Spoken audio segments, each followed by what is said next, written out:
Hello, my name is Michelle Rivera and I would like to officially welcome you to my Turning Point video. I live in Brownsville, Texas, but am originally from Plain City, Ohio. I am currently a teacher at a local high school where I have the opportunity of working with students who want to be teachers themselves.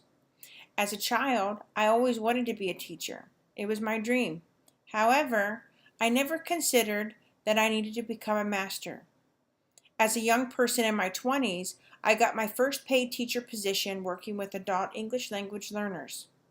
I realized immediately that I had to always keep learning myself in order to be the teacher my students needed.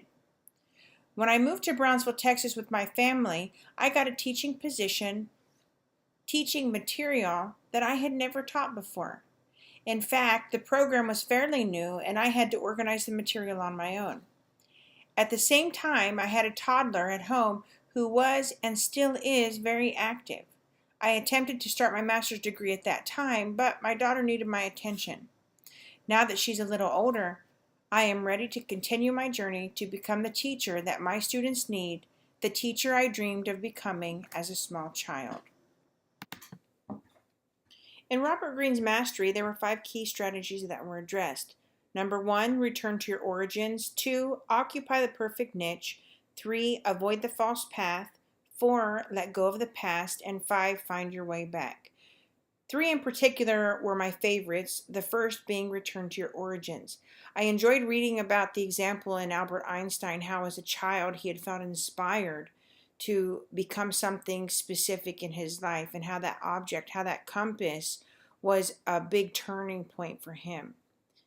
Secondly, occupy the perfect niche. I really enjoyed reading the story of Ramachandran, and in particular, how different life experiences and trying out different things to find that perfect niche were inspiring to that individual. The third one that was inspiring to me was letting go of the past. Even though I don't know a lot about boxing, I had never heard of Freddie Roach. I thought it was interesting how change was forced upon him, and he started to kind of feel sorry for himself, but then he came to a point where he realized that he had to let go of any kind of feeling sorry that he had, to using that as a springboard to become something even better. There were 3 quotes in particular that when I was in Bible school is where I can specifically remember being in a speech class of all things. And it was in that speech class, through the process of how my life went from high school and church and then to Bible school, I remember sitting in class and watching a video. I don't even remember what the video was about, but there was a teacher who was doing something, and I heard the inner voice specifically say, "That's going to be you one day." And that was a turning point for me to realize that maybe I wasn't going to be involved in church ministry, but maybe in a different kind of a way. And here I am today, a home ec teacher, using my experience from both areas to do what I love to do.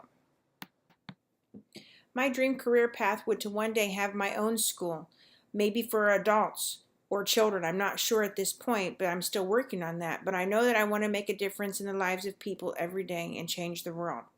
2 goals I have for myself in the next 3 weeks. Number 1 would be to learn how to use an Apple computer. And number 2, to always commit to trying new things and never giving up.